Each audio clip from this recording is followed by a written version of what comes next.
全世界でこう宣教師を最も多く派遣している国がアメリカと韓国です。 전 세계에서 가장 많이 선교사를 파송하는 나라가 미국과 한국입니다. だからその国の教会の祭りも一緒にこう伝わっていきます。 그렇기 때문에 그 나라의 절기도 똑같이 그대로 전해집니다.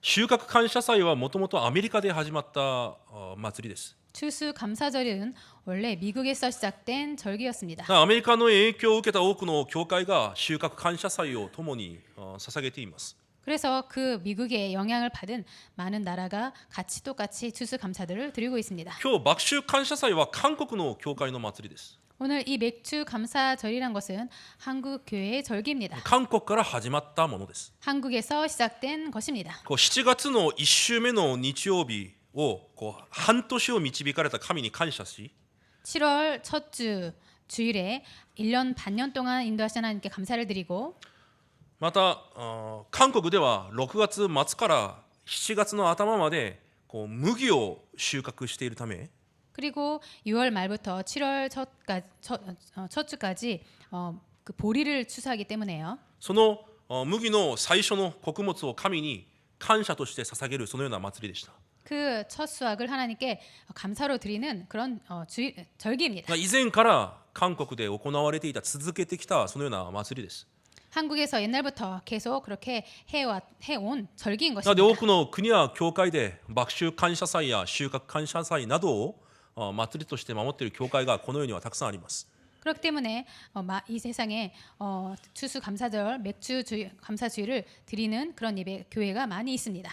麦を韓国は収穫したから麦秋祭というふうに表現をしています。 한국에서 보리를 수확했기 때문에 맥주 감사절 이렇게 했습니다. だから7月に多くの教会が麦秋感謝祭を捧げています。 그래서 7월 달에 많은 교회가 맥주 감사주의를 드리고 있습니다. もともとでも聖書で語っている五旬節の収穫祭は今現代の教会が守っている麦秋祭と収穫祭とは違う祭りです。 그래서 원래부터 성경이 말하는 오순절, 이 추수절 이런 것은 맥주절과 다른 것입니다.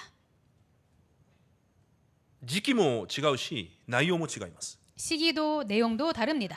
もともと五旬節は5月です。 원래부터 오순절이란 5월 달입니다. 今もペンテコステ聖霊降臨祭というふうに守られているのが五旬節です。 지금도 펜테코스테 성령 강림절 주일로 이렇게 지키는 그 날인 것입니다. またイスラエルは五旬節の日に麦じゃなくて小麦を借り入れて神に捧げます。 그리고 그 이스라엘은 그 보리가 아니라 밀을 그렇게 드렸습니다. 時期も違って実は内容も違います。 시기도 다르고 사실 내용도 다른 것입니다. でも私たちが麦秋祭を守っている理由は 그런데 우리들이 이 맥주 감사절을 드리는 이유는요. 聖書で語っている三大の祭り 성경에서 말하고 있는 3대 절기 杉越祭、五旬節、そして収穫祭 유월절, 오순절, 추수감사절, 수장절 その霊的祝福の流れを逃すことはないようにしようということです。 그 영적 흐름은 놓치지 말자라는 것입니다. 実はすべての旧約の祭りはキリストの影です。 사실 이 구약의 모든 절기는 그리스도의 그림자입니다.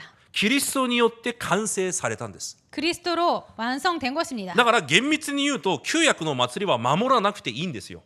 그래서 엄밀하게 말하면 구약의 이 절기는 지키지 않아도 되는 것입니다. だからコロサイ2章にパウロが言います。 그래서 골로새서 2장에 바울이 말합니다. 旧約の祭りを守らないからといって人を批判してはいけないとパウロが言います。 그 구약의 절기를 지키지 않았다고 해서 사람들을 비판해서는 안 된다. 그렇게 바울이 말합니다. なぜなら祭りはキリストの影であって 이 절기란 것은 그리스도의 그림자이고 キリストが来られたことによって 그리스도께서 오신 것으로 この祭りに神がなさっていた契約約束が私たちにすでに望まれたんです。 이 절기를 통해서 하나님께서 우리들에게 약속한 것이 우리들에게 이미 임한 것입니다. だから今日重要なのは 그래서 오늘 중요한 この 것은 日を守ることじゃないんです。 이 날을 절기를 지키는 것이 아닙니다. この祭りに参加することじゃないんですよ。 이 절기에 참가하는 것이 아닙니다. 契約の流れがどのようなものなのかを知り이 언약의 흐름이 어떠한 것인지를 알고 この契約祭りの契約の実態であるキリストを受け入れた私の人生が 이 절기의 주인공 되신 그리스도를 영접한 우리들이 どのような流れの中にある人生なのかを知って味わうことが一番重要です。 어떠한 흐름 가운데 있는지를 알고 누리는 것이 중요합니다. じゃあまず聖書での五巡節という流れを確認してみたいと思います。 그렇다면 성경에서의 오순절을 그 흐름을 확인하기를 원합니다. 五巡節とは杉越祭の50日後であるという意味です。 이 오순절이라는 것은 6월절 그 뒤 50일 후라는 것입니다. じゃあ最初の杉越祭があった 그렇다면 첫 6월절이 있었던 その出エジプトの事件の時 그 출애굽의 그 사건 때 その時の五巡節の日には何があったんでしょうか。 그때 50일째는 오순절에는 무슨 일이 それ 있었습니까? が出エジプト19章に出てきます。 그것이 출애굽기 19장에 나옵니다. 最初の杉越祭 첫 6월절 すなわちイスラエルが出エジプトをしてから50日になる日 즉 이스라엘 백성들이 출애굽하고 나서 50일째 되는 날 神様はシナイ山でイスラエルのために律法を与えられました。 하나님께서는 이스라엘 백성들에게 시내산에서 율법을 주셨습니다. 神が王となられ 하나님께서 왕이 되시고 御言葉が法となる 말씀이 법이 되는 イスラエルという神の国が誕生した日なんです。 이스라엘이라는 하나님의 나라가 탄생한 것입니다. 神を離れていたすべての人々 하나님을 떠나 있었던 모든 사람들 サタンの奴隷となっていたこの世に 사탄의 노예가 된 이 세상에 初めて神が治められる国が誕生した事件がこの出エジプト19章の最初の五巡節です。 처음으로 하나님 나라가 탄생한 그 내용이 출애굽기 19장의 내용입니다.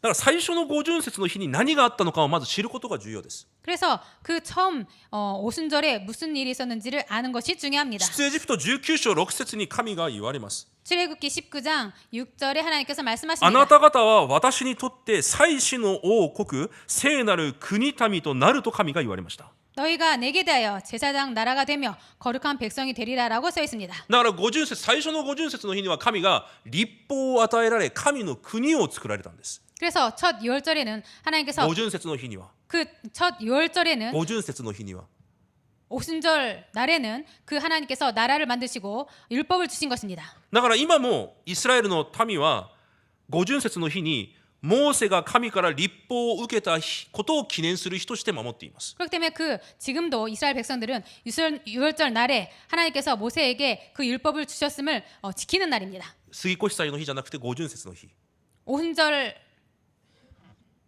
날이요. 五巡節の日には神から律法を受けた日として今も記念しています。 그 오순절 날을 하나님께 율법을 받은 날로 지금도 지키고 イ 있습니다. スラエルという国が誕生した日が五巡節の日だと彼らは今それを記念しています。 하나님 나라가 탄생한 날이 오순절 날이라고 그렇게 이스라엘 백성들이 기념하고 지키고 있습니다. だから杉越祭の日って私たちを救われた日じゃないですか。 그래서 이 유월절이란 우리를 구원한 날 아닙니까? 救われた者たちを五巡節の日に神の国とされ 구원한 백성들을 이 오순절 날에 하나님의 백성으로 삼으시고 神の法、国の法、律法を与えられたんです。 하나님의 법, 율법을 주신 それ 것입니다. が最初の五巡節の日にあったことです。 이것이 첫 오순절에 있었던 것입니다. 皆さん中学生の時に多分学んだと思いますが 여러분들 중학생 때 배운 적 있을 거라 생각됩니다만 国家の3要素って覚えてますか。 국가의 3 요소 기억하십니까? 学生たちは覚えてますか。 학생들은 기억하시나요? 何ヶ月前まで受験をしていたチテ君は覚えてますか。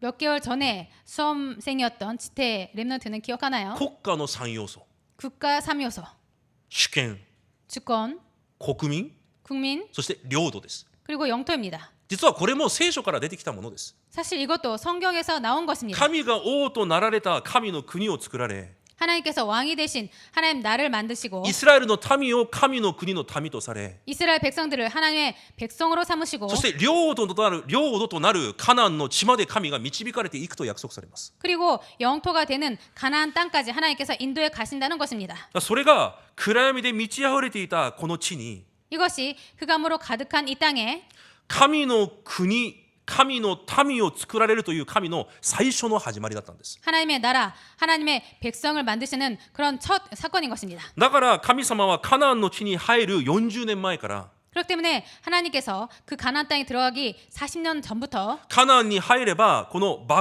秋祭を守りなさいとあらかじめ言っておられたんです。 가나안 땅에 들어가면 이 맥주절을 지켜라라고 미리 말씀하셨습니다. 神の国、この国の王である神が 하나님의 나라, 이 나라의 왕 대신 하나님께서 神の国の民たちに 하나님 나라의 백성들에게 必ず必要なものを与えるから 반드시 필요한 것을 줄 테니까 その事実を忘れないように 그 사실을 잊지 않도록 最初の穀物を神に捧げて 그 첫 곡식을 하나님께 드리고 神に感謝を捧げる初王の借り入れの祭りを必ず守りなさいと言われたんです。 하나님께 감사를 드리는 그 초실절 예배를 반드시 드리라고 하셨습니다. それが出エジプト3章4章に約束されています。 이것이 출애굽기 34장에 약속되고 こ 있습니다. れが今五巡節麦秋祭の流れです。 이것이 지금 오순절 맥주절의 흐름인 杉 것입니다. 越祭の日に神の民たちを救われ 6월절에 하나님의 6월절 날에 하나님의 백성을 구원하시고 50日となる日に神が律法を与えられたんです。 50일째 되는 날에 하나님께서 율법을 주신 것입니다. 왜입니까? 神の国とするために 하나님의 백성으로 삼기 위해서 神の民とするために 하나님의 백성으로 삼기 위해서 神が王となられるために 하나님께서 왕이 되기 위해서 初めて神が治められる国がこの世で初めてできたんです。 하나님께서 왕으로서 다스리는 나라가 처음으로 만들어진 だから 것입니다. 神が言われたんですよ。 그래서 하나님께서 말씀하신 カナン 것입니다. に入った時に 가나안 땅에 들어갔을 それ 때 を忘れないために 그것을 잊지 않게 하기 위해서 私があなたたちに全てを与えることを忘れないために 내가 너희들에게 모든 것을 주는 것을 잊지 않게 하기 위해서 必ず最初に借り入れた穀物を神に捧げなさい。 반드시 처음 수확한 것을 하나님께 드려라. その感謝を忘れるな。 그 감사를 잊지 마라. 神だけを見上げれば必ず神が王だから民を神が養われる。 하나님만 바라보면 하나님께서 왕이기 때문에 하나님께서 반드시 백성을 지키신다, 다스리신다. それが五巡節の約束なんです。 이것이 오순절의 약속인 だから 것입니다. 新明記11章に見ると 그렇기 때문에 신명기 11장을 보면요. カナンに入る直前 가나안 땅에 들어가기 직전에 もう一度モーセが後代たちにこの内容を伝える場面が出てきます。 다시 한번 모세가 후대들에게 이것을 전하는 그런 장면이 나옵니다. 神様が約束されたその地は 하나님께서 약속하신 그 땅은 神が養われる神の地だ。 하나님께서 그렇게 돌보시는 하나님의 땅이다. 神の国であり神の地だ。 하나님의 나라이고 하나님의 땅이다. 私たちはエジプトで 우리들은 애굽 땅에서 私たちが努力をし 우리들이 노력하고 私たちの苦労で私たちの必要を満たしてきたが 우리들의 수고로 우리들의 필요한 것을 채워왔지만 神の国の民として新しく始まるカナンの地では 하나님의 백성으로서 새롭게 시작하는 가나안 땅에서는 天から与えられる天の祝福で生きていく地だ。 하늘에서 주시는 하늘의 그 축복으로 살아가는 그런 땅이다. それがカナンの地だとモーセが言います。 그것이 가나안 땅이라고 모세가 말을 합니다. 穀物は食べるものは必ず神が王となって与える地がカナンの地なんだよ。 곡식이란 것은 하나님께서 반드시 주시는 그런 땅이 가나안 땅이다. それが神の国、神の民なんだよ。 이것이 하나님의 나라, 하나님의 だ 백성이다. からそのような神の民には一つの条件しかないんです。 그럴 때 그러한 백성에게는 한 가지 조건밖에 없습니다. 神が私たちの王であることを信じて 하나님께서 우리들의 왕되심을 믿고 神の法である律法を守って 하나님의 법인 율법을 지키고 心を尽くして神を仕えれば 마음을 다해서 하나님을 섬기면 必ず穀物を与える。 반드시 곡식을 얻는다. あなたも 너도 あなたの家族も 너의 가족도 あなたの家畜も土地も満たされるようになると神が約束されたんです。 너의 가축도 너의 땅도 풍성해진다. 그렇게 하나님께서 약속하셨습니다. それが五巡節の約束でした。 이것이 오순절의 약속이었습니다. 神の民だから、 하나님 백성이기 때문에 神の国だから、 하나님의 나라이기 때문에 神が選んだから、 하나님께서 선택하셨기 あ 때문에 なた方の人生は神である私が養う。 너희들의 인생은 내가 하나님 된 내가 그렇게 인도할 거다. 必ず穀物を私が与える。 반드시 내가 곡식을 줄 것이다. だから私に仕えなさい。 그렇기 때문에 나를 섬겨라. 私を信じなさい。 나를 믿어라. 私の言葉を従って守りなさい。 내 말을 따르고 지켜라. そうすればあなたもあなたの家族も家畜も土地も満たされるだろうと言われたんです。 그럴 때 너도 너의 가족도 너의 가축도 너의 땅도 풍요로워진다. 그렇게 だ 말씀하셨습니다. から神の国の民は 그래서 하나님 나라의 백성은 神だけをしたい。 하나님만을 따르고 心を尽くして神だけを仕えればいいんです。 마음을 다해서 하나님만 섬기면 됩니다. そうすれば一年中神が穀物を与えると約束されたんです。 그럴 때 1년 내내 하나님께서 곡식을 주신다고 약속하신 その 것입니다. 一年中与えられる穀物の一番最初が五旬節の日に与えられるんです。 그 1년 내내 주시는 곡식의 그 첫 수확을 오순절 날에 주시는 것입니다. 聖書一箇所読んでみましょうか。 성경 한 구절 같이 읽도록 하겠습니다. 新明記8章です。 신명기 8장입니다.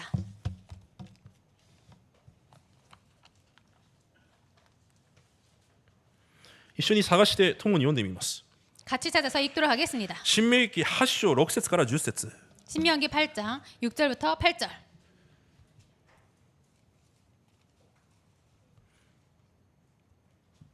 新明記8章6節から10節まで購読してみます。 신명기 8장 6절부터 8절까지 교독하시겠습니다. あなたの神主の命令を守って主の道に歩み主を恐れなさい。 내 하나님 여호와께서 너를 아름다운 땅에 이르게 하시나니 그곳은 골짜기든지 산지든지 시내와 분청과 샘이 흐르고 小麦、大麦、ぶどう、イチジク、ザクロのある地、オリーブ油と蜜のある地である。 내가 먹을 것에 모자람이 없고 내게 아무 부족함이 없는 땅이며 그 땅의 돌은 철이요 산에서는 동을 캘 것이라. 10節ともに読みます。あなたが食べて満ち足りたとき、主がお与えになった良い地について、あなたの神、主を褒めたたえなければならない。アメン。ここに見ると、8節に小麦、大麦、ぶどう、イチジク、ザクロ、オリーブの油、蜜と書いてあります。 여기를 8절을 보면은 밀과 보리, 포도, 무화과, 석류, 감람나무와 꿀 이렇게 써 있습니다. これがイスラエルで1年の間収穫する穀物です。 이것이 가나안 땅에서 1년 동안에 수확하는 그 열매입니다. その最初が小麦です。 그 첫 곡식이 보리입니다. 밀입니다.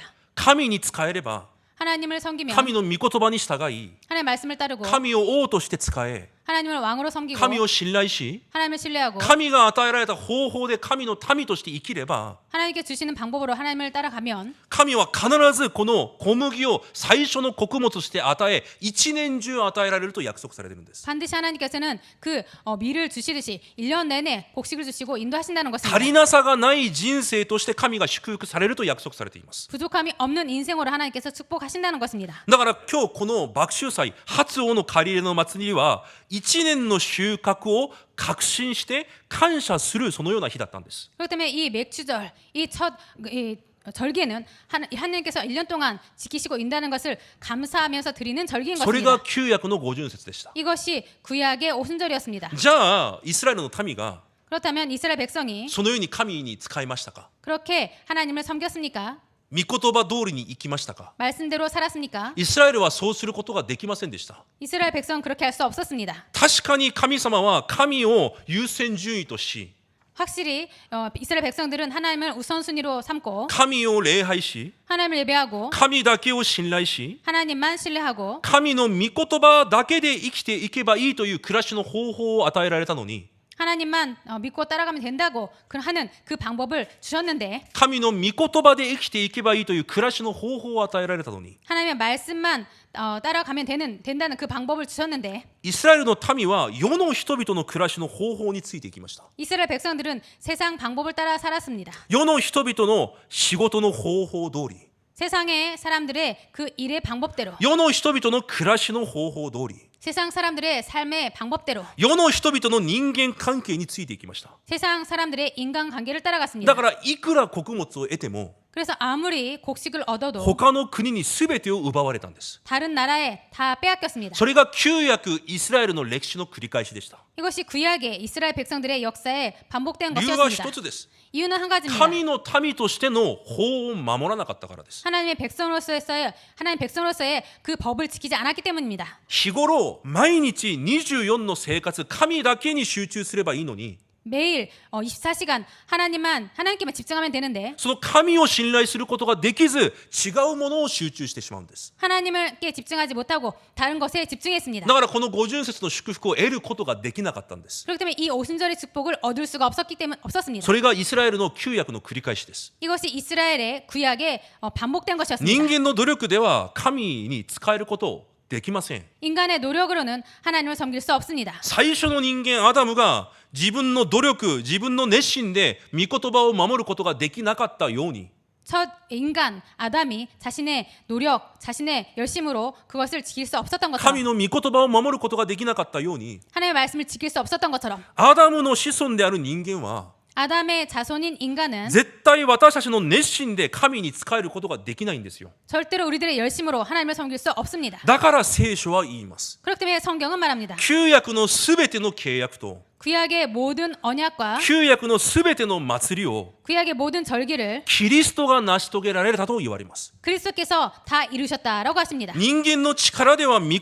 葉に従うことができないから、 인간의 힘으로는 열심으로는 말씀을 지킬 수 없기 때문에 人間の努力では律法を守ることができないから、 인간의 노력으로는 율법을 지킬 수 없기 때문에 神がキリストを送って 하나님께서 그리스도를 보내시고 私たちの代わりに 우리들을 대신하여 キリストが 그리스도께서 死にまで御言葉に従われたと書いてあります。 죽기까지 말씀을 따르셨다고 하십니다. 御言葉に従順されたんです。 말씀에 순종하신 死 것입니다. に至るまで。 죽기까지 誰の代わりにですか？ 누구를 대신하였습니까? 私の代わりに。 나를 대신하여서. だから聖書は言うんですよ。 그래서 성경은 말합니다. キリストが律法のすべての要求を成し遂げたと言われるんです。 그리스도께서 그 모든 그 율법의 요구를 다 순종하였다고 합니다. 成し遂げた。 이루었다고 하십니다. そのように聖書が言ってるんですよ。 그렇게 성경이 말합니다. それが五旬節の流れです。 이것이 오순절의 흐름입니다. 神の国を作って 하나님 나라를 만들고 神の法を与えたのに、 하나님의 법을 주셨는데 必ず神が全てを与えると約束されたのに、 하나님께서 반드시 모든 것을 주신다고 その 약속하셨는데 神の御言葉を守ることができないんです。 그 하나님의 말씀을 지킬 수가 없었습니다. 神だけを信頼することができないんですよ。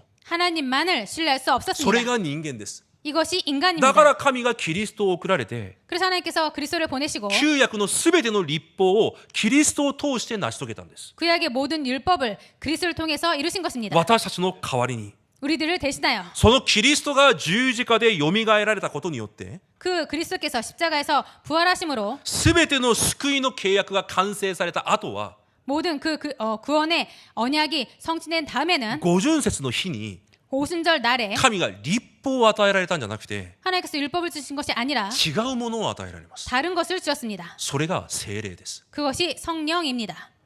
使徒の働き2章で、 사도행전 2장에 新約の五旬節の日に起きた事件がその事件なんですよ。 신약의 오순절 날에 일어난 사건이 써 있습니다. キリストで完全な救いの道を開いた神が、 그리스도로 완전히 그 구원의 길을 여신 하나님께서 キリストを救い主として信じる者たちを 그리스도를 구원주로서 믿는 자들에게 民とされたんじゃなくて、 그 자들을 백성으로 삼으신 것이 아니라 子供とされたんです。 자녀로 삼으셨습니다. 民じゃダメだから。 백성은 안 되기 때문에 民だったらまた律法を守らなかったら捨てなければいけないんですよ。 백성이라면 또 율법을 지키지 않으면 버려야 됩니다. 民だったらまた御言葉を守らなかったら罰せなければいけないんですよ。 백성이라면 그 율법을 지키지 않으면 또 벌을 줘야 だ 됩니다. からキリストが私たちの代わりに全てを成し遂げたから、 그리스도께서 우리를 위해서 모든 것을 다 이루셨기 キ 때문에 リストを信じる者を民ではなくて子供とされたんです。 그리스도를 믿는 자를 백성이 아니라 자녀로 삼으시는 것입니다. そして神が治められる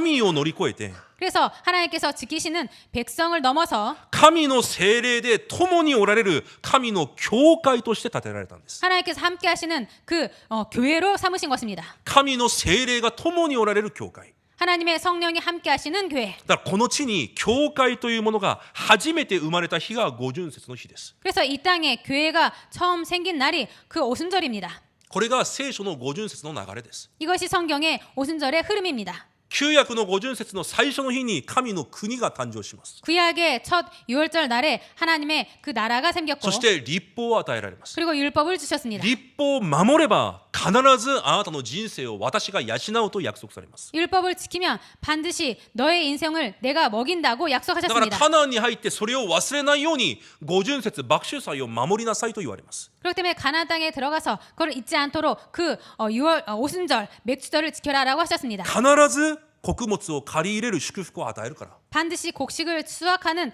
그 약속을 지킬 테니까. しかし民はそれを守ることができません。 그런데 백성들은 그것을 지킬 수가 없었습니다. だからキリストを送られたんです。 그래서 그리스도를 보내신 神の 것입니다. 御言葉に従順することができない罪人だから、 하나님의 말씀을 지킬 수 없는 죄인이기 キ 때문에 リストが死にまで御言葉に従順され、私たちの代わりに死なれたんです。 그리스도께서 죽기까지 순종하시고 우리를 대신하여서 그것을 지신 そ 것입니다. のキリストを信じる者を 그 그리스도를 믿는 新 자를 約の五巡節では 신약의 오순절에서는 民ではなく神の子供に、 백성이 아니라 하나님의 자녀로 ただの神の国ではなく神とは共におられる教会にされた事件が五巡節の事件なんです。 하나님 나라가 아니라 하나님께서 함께 하시는 교회로 삼은 그 사건이 일어난 날이 오순절 날입니다.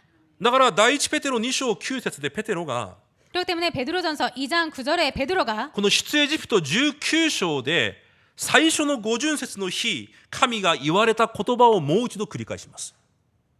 다시 한번 말씀해 주세요. 第一ペテロ2章9節で 베드로전서 2장 9절에 出エジプト19章最初の五巡節の日に 출애굽기 19장의 첫 오순절 날에 神が民たちに言われた言葉を 하나님께서 백성들에게 말씀하신 것을 もう一度ペテロが教会に言います。 다시 한번 베드로가 교회에 말합니다. あなた方を暗闇から光へと導き出した神、 너희들을 흑암에서 빛으로 인도하신 하나님, あなた方を王のような祭司とされ、 너희들을 왕 같은 제사장으로 삼고 聖なる国民とされ、 거룩한 나라 백성으로 삼으시고 神の所有とされたあなたたち、 하나님의 소유가 된 너희들. その理由が何かというと、 그 이유가 무엇인가 하면요, あなたたちを通して 너희들을 통해서 キリストの光を、 그리스도의 빛을, キリストの福音を 그리스도의 복음을 すべての国、 모든 나라, すべての民に伝えるためであるとペテロが言います。 모든 나라에 모든 사람들에게 전하기 위함이라고 베드로가 말을 합니다. これが五巡節の日の契約の成就です。 이것이 오순절 날의 말씀의 성취입니다. 今日少し難しい話かもしれませんが、 오늘 조금 어려운 말씀인지 皆さん 모르겠습니다만 がこの流れを知ってこそ 여러분들께서 이 흐름을 알아야 麦秋祭がただ感謝する日で終わらないんですよ。 이 맥주절이 그냥 감사하는 날로 끝나지 않는 것입니다. 私の人生がどのような流れの中にあるのかが分かってくるんです。 내 인생이 어떤 흐름 속에 있는지를 알게 됩니다. だから新約の最初の五巡節の日、 그렇기 때문에 신약의 첫 오순절 날 教会の誕生とともに起きた事件があります。 교회의 탄생과 함께 일어난 사건이 있습니다. 3000人の生徒が主に立ち返ったんです。 3,000명의 사람들이 주님께 돌아옵니다. それが新約で語っている収穫なんです。 이것이 신약에서 말하는 수확입니다. 新約で 수수입니다. 語っている収穫は単純な穀物の話じゃないんです。 신약에서 말하는 그 추수라는 것은 단순히 곡식을 추수하는 것이 아닙니다. 新約で収穫という単語はすべて魂の救いという意味で使われています。 신약에서 말하는 이 추수라는 단어는 그 영혼을 추수하는 그런 단어로 쓰임 받고 있습니다. 旧約の五巡節の日に最初の収穫が始まったように、 그 신약의 旧約の五巡節の日に最初の収穫が始まったように、 구약의 오순절 날에 첫 수확이 있었던 것처럼 新約の教会を通して魂の収穫が始まったということを神が伝えているんです。 신약의 그 오순절 날에 그 교회에서 첫 영혼의 추수가 있었다고 하나님께서 말씀하시는 それ 것입니다. が麦秋祭五巡節の奥義です。 이것이 맥주절 오순절의 비밀입니다. 神の教会となった私たちを通して 하나님의 교회가 우리들을 통해서 穀物の収穫じゃなくて 곡식의 수확이 아니라 魂の収穫の伝道の答えを与えるということなんです。 영혼의 추수, 전도의 응답을 주신다는 あ 것입니다. なた方を人を取る漁師にしてあげよう。 너희들을 사람을 낚는 업으로 삼는다. その契約が成就された日が五巡節の日なんです。 이 언약이 성취가 된 날이 오순절 날입니다. 私たちの人生が今この流れの中にあるんですよ。 우리들 인생이 지금 이 흐름 가운데 있는 것입니다. だから旧約の杉越祭の日以降、 그래서 구약의 그 6월절 이후에 五巡節の穀物の収穫の日まで 오순절에 그 곡식의収穫の日まで 오순절에 그 추수의 그 날까지 50日があるじゃないですか。 50일 있지 않습니까? この50日というのは何かの数字じゃないんですよ。 이 50이라는 것은 뭔가의 숫자가 아닙니다. 神の聖霊の働きが起こる日までの私の暮らしを意味してるんです。 그 성령의 그 역사의 날을 말하는 것입니다. 聖霊の働きが始まる日までの私の暮らし、 성령의 역사가 시작되는 그 날까지를 말하는 것입니다. それが50日という私の暮らしを意味しているんです。 이것이 50일이라는 나의 삶을 말하는 것입니다. 50日後に何かが与えられたという意味じゃないんですよ。 50일 이후에 뭔가가 주어졌다는 것이 追 아닙니다. 越祭、 6월절 救われた私たちに 구원받은 우리들에게 50節、 오순절 聖霊の働きが起こる日まで、 성령의 역사가 일어난 날까지 その間の50日、 그 사이에 50일 すなわち私の暮らし、 즉 나의 삶 私の24時、 나의 24そこに何が必要なのかが重要なんです。 거기에 무엇이 필요한가가 중요합니다. だから私の24時が、 그래서 나의 24가 私の暮らしが 나의 삶이 神に集中し、 하나님께 집중하고 神の御前で正しい優先順位を回復すれば、 하나님 앞에서 바른 우선순위를 삼으면 私の暮らしに聖霊の働きが起きて、 내 삶에 성령의 역사가 일어나고 魂の収穫、 영혼의 추수 伝道の答えが起きて、 전도응답이 일어나고 必ず証人の人生になるという約束なんです。 반드시 증인의 삶이 된다라고 약속하셨습니다. これが50節の約束です。 이것이 오순절의 약속입니다. ただの食べ物の約束じゃないんですよ。 그냥 먹을 것의 약속이 た 아닙니다. だの衣食住の約束じゃないんです。 그냥 의식주의 약속이 아닙니다. だから今日私たちが 그래서 오늘 우리들이 単純に感謝だけを捧げるんじゃなくて、 그냥 단순하게 감사만 드리는 것이 아니라 この50節の日の使命を回復しなければいけません。 이 오순절 날의 사명을 회복해야 됩니다. 霊的収穫だけがこの地上教会が存在する理由です。 영적 추수만이 이 땅에서 교회가 존재하는 이유입니다. また9章37から38節に 마태복음 9장 37절부터 38절에 イエス様が収穫は多いが働き手が少ない、収穫の主に収穫のために働き手を送ってくださるように祈りなさいと言われます。 예수님께서 추수할 것은 많되 일꾼이 적으니 추수할 일꾼들을 보내주소서라고 그렇게 말씀하십니다. 神が願われる収穫は私たちの衣食住の収穫じゃないんですよ。 하나님께서 원하시는 추수라는 것은 우리들의 의식주의 추수가 아닙니다. 神が私たちに与えようとしている穀物の実りは衣食住の実じゃないんです。 하나님께서 우리에게 주시려고 하는 그 곡식은 그 의식주의 열매가 아닌 것입니다. 魂を救う魂の収穫を与えたいと神が願っているんです。 영혼을 구원하는 영혼의 추수를 주시고자 하는 것입니다. しかしそれが絶対私たちの力ではできません。 그런데 이것이 절대로 우리들의 힘으로는 할 수 없습니다. だから聖霊を与えられたんです。 그래서 성령을 주신 것입니다. 聖霊の力でのみ可能だからです。 성령의 능력으로만 가능한 것이기 使徒1 때문입니다. 章8節 사도행전 1장 8절 しかし聖霊があなた方の上に望まれるとき力を受け地の果てまで証人になります。 오직 성령이 너에게 임하시면 너희가 권능을 받고 땅끝까지 증인이 됩니다. 第2テモテ1章14節には 디모데후서 1장 14절에는요. 神から委ねられた良いものを私たちのうちに宿る聖霊によって守りなさいと書いてあります。 우리 안에 거하시는 성령으로 말미암아 내게 부탁한 아름다운 것을 지키라라고 하셨습니다. 神が私たちに委ねられたミッション、 하나님께서 우리들에게 맡기신 그 미션, 私たちに願われた使命、 우리들에게 원하시는 사명, それを聖霊によって成し遂げていくんです。 그것을 성령으로 말미암아 이루시는 것입니다. それが可能になった日が50節の日なんですよ。 이것이 가능하게 된 날이 오순절 날입니다. エペソ4章4節で言われます。 에베소서 4장 4절에 말씀하십니다. 飯の望みが一つであったのと同じように御霊は一つですと言われます。 성령도 한 분이시니 너희가 부르심이 한 소망 안에서 부르심을 받았느니라. 神が私たちに聖霊で共におられ、 하나님께서 우리들에게 성령님으로 함께 하시고 私たちを教会共同体として召された理由は 하나님께서 우리들을 교회 공동체로 부르신 이유는 たった一つの神の望みがあったからです。 단 한 가지의 하나님의 소망이 있었기 それが 때문입니다. 魂の救いという神の望みなんです。 그것이 영혼의 구원이라는 하나님의 소원입니다.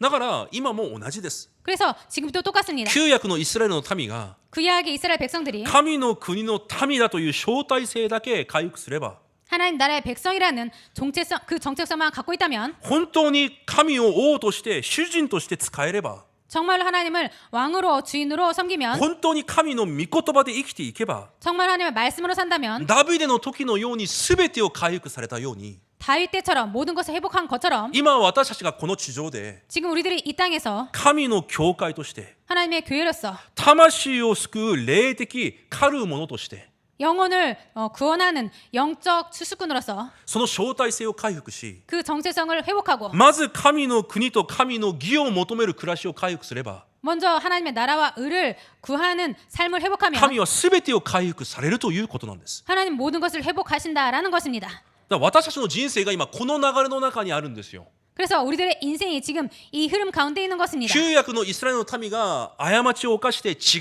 う流れに走っていったように 구약에서 이스라엘 백성들이 잘못해서 다른 길로 달려갔던 것처럼 私たちがまた違う道に走っていってはいけないんです。 우리들도 그것처럼 똑같이 잘못된 길로 달려가서는 안 되는 것입니다. 五巡節の日はただ食べ物がいっぱいできたから感謝する日じゃないということ。 오순절 날은 그냥 먹을 것이 많기 때문에 감사하는 그런 날이 아니라는 神が 것입니다. 何をされたのか、 하나님께서 무엇을 하셨는가? 神の教会を立て上げ 하나님의 교회를 세우시고 聖霊で共におられながら 성령님으로 함께 하시면서 霊的収穫を始められた日が五巡節の日なんです。 영적 추수를 시작한 날이 오순절 날입니다. だから今日最後に私たちが 그래서 오늘 마지막으로 우리들이 この霊的狩るもののマインドを回復しなければいけません。 이 영적 추수꾼의 마인드를 회복해야 되겠습니다. 今日本文に神がこのように言われます。 오늘 본문에 하나님께서 이렇게 말씀하십니다. 人からしてもらいたいことは何でもあなた方も同じようにしなさい。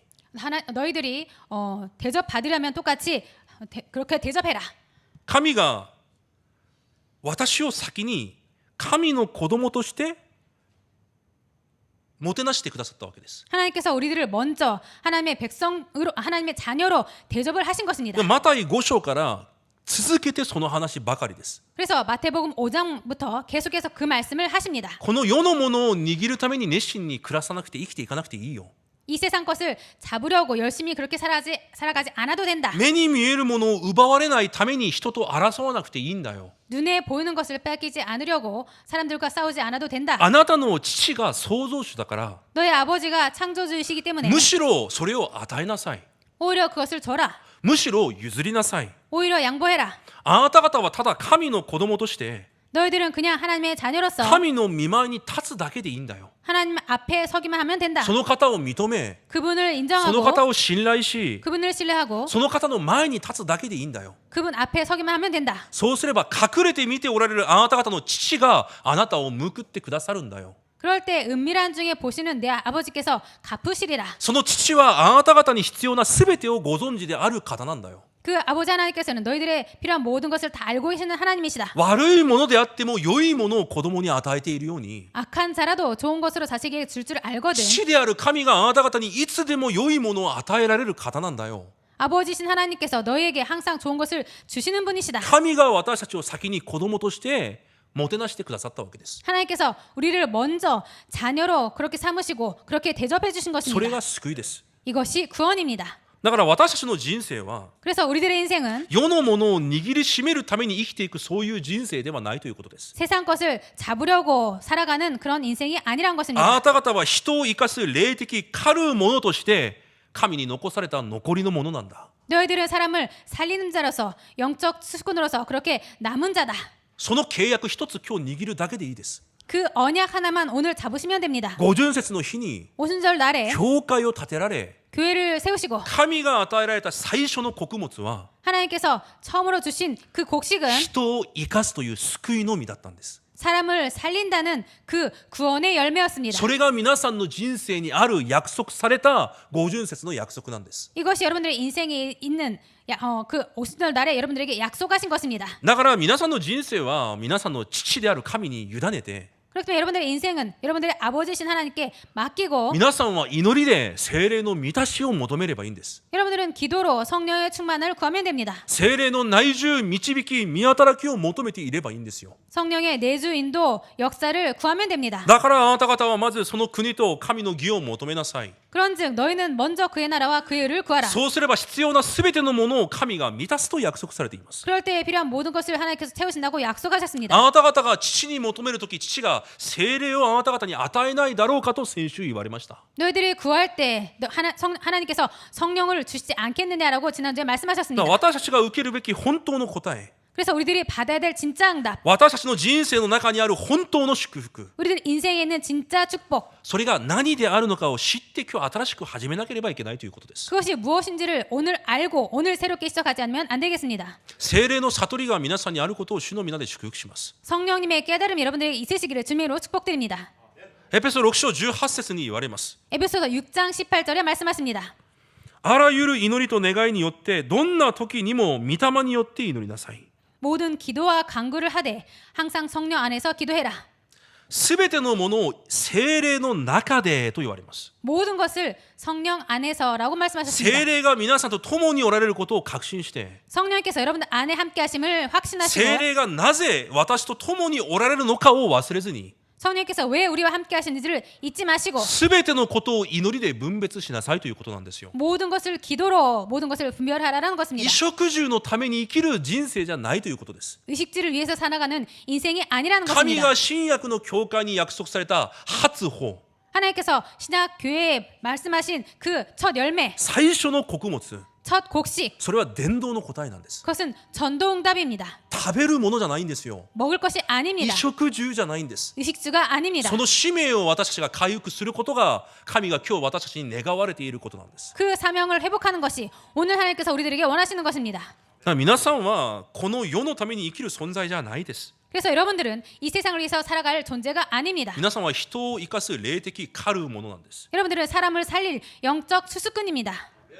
だから今日本文に神が言われます。 그래서 오늘 본문에 하나님께서 말씀하십니다. ですから、 그러므로 ですから、 그러므로 あなた方の父が神であるから、 너희들의 아버지가 하나님이기 때문에 神はあなた方を救った理由があるから、 하나님은 너희들을 구원하신 이유가 있기 때문에 ですから、 그러므로 何と言われますか？ 뭐라고 말씀하십니까?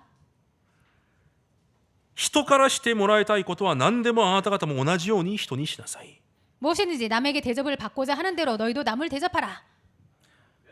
あなた方は目に見えるもので人と争う存在ではないということです。 너희들은 눈에 보이는 것으로 사람과 다툴 자가 아니라는 것입니다. 目に見えるものすべては神が作られたものじゃないですか。 눈에 보이는 모든 것 하나님께서 만든 것 目 아니니까 に見えるすべて、皆さんが持っているすべて、皆さんの父である神の被造物じゃないですか。 여러분께서 갖고 계신 그 모든 것 하나님 아버지께서 만드신 피조물 아닙니까? その被造物のために生きるなということです。 그 피조물 때문에 살지 마라는 被 것입니다. 造物のせいでゆえに争うなということです。 피조물 탓으로 그 피조물 때문에 다투지 말라라는 あなた 것입니다. 方の父はあなた方に何が必要であるのかを知っているから。 너희의 아버지 하나님은 너희들이 무엇이 필요한지 아시기 ま 때문에 た教会として召され、 그리고 교회로 부르시고 霊的狩る者として召されたあなた方の人生は、 영적 주수꾼으로 부르신 너희들의 인생은 神がすべてを責任持って養うから、 하나님께서 모든 것을 책임지시고 먹이시기 때문에 目に見えるもののために生きていくなと言われるんです。 눈에 보이는 것 때문에 살지 말라고 하십니다.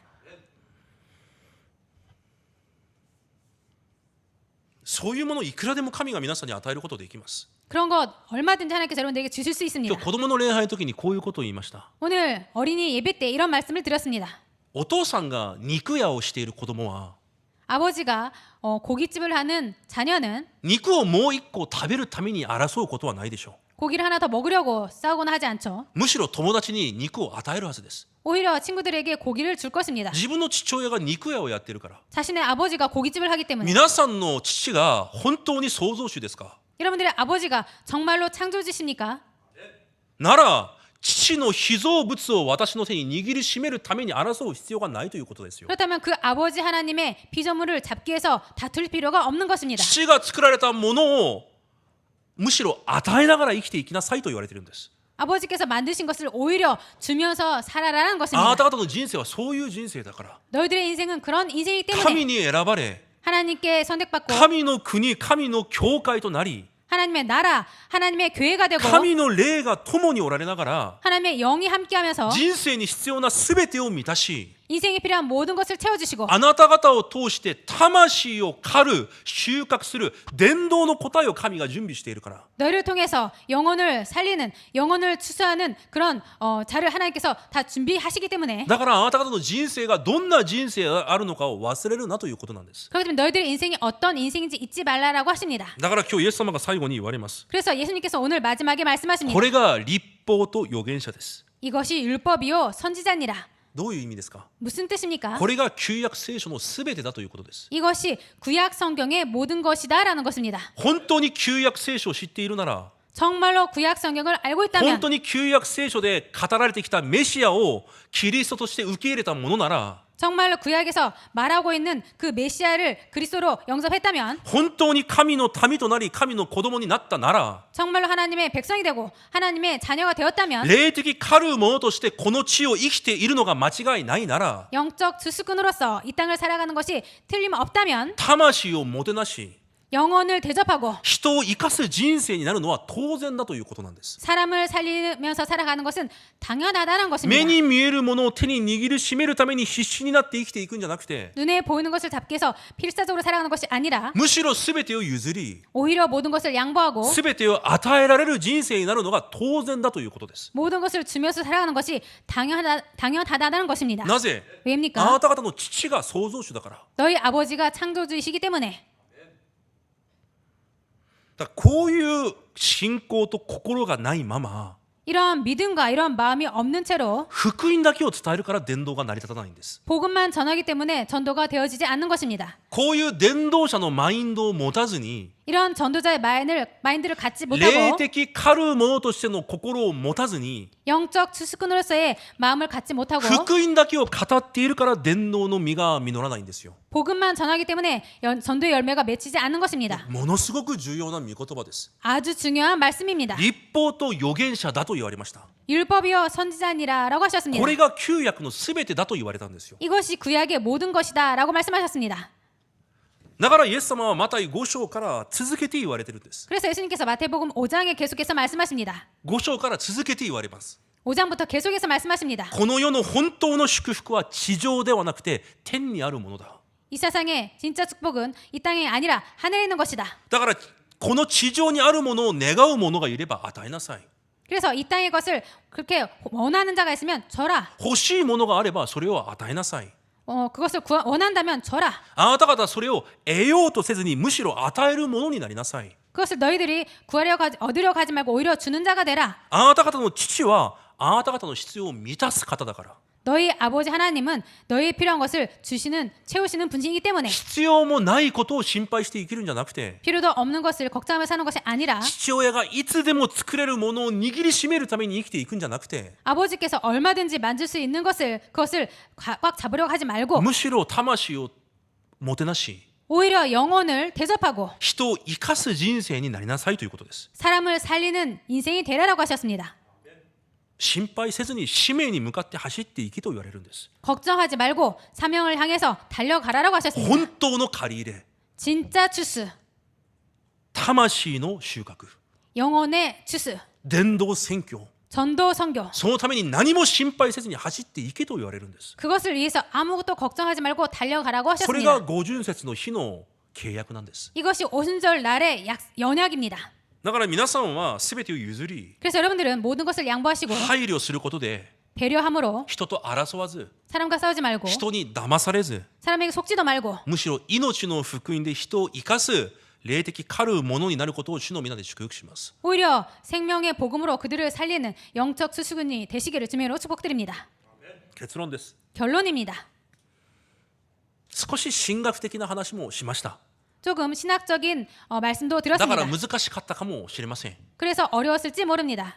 でもこの内容を知らないと麦秋感謝祭を理解することができないんですよ。 그런데 이 내용을 이해하지 못하면 맥주 감사절을 이해할 수 없는 だ 것입니다. から韓国の多くの教会、世界中の多くの教会が感謝祭を間違って理解しているんです。 그래서 한국의 많은 교회와 세계의 많은 교회가 감사절을 잘못 이해하고 있습니다. 聖書が語っているのは衣食住じゃないんですよ。 성경이 말하는 것은 의식주가 아닙니다. 最初から伝道宣教なんです。 처음부터 전도 선교입니다. 伝道宣教の答えを与えるものを神が選ばれたのが教会なんです。 전도 선교를 주실 것을 그 자를 하나님께서 선택하신 것입니다. なので今日麦秋感謝手術ですが、 그래서 오늘 맥주 감사 주일입니다만 じゃあこの感謝というものは 그럼 이 감사라는 것은 ただ穀物の感謝ではないということがわかるはずです。 그냥 곡식의 감사가 아니라는 것을 아셨을 것입니다. 魂の救いの感謝なんです。 영혼의 구원의 감사인 것입니다. 皆さんを通して魂が救われることに対する感謝なんです。 여러분 통해서 영혼이 구원받을 것에 대한 감사입니다. しかし私たちにそのような感謝がないじゃないですか。 그런데 우리들에게 그런 감사가 없지 않습니까? なぜ?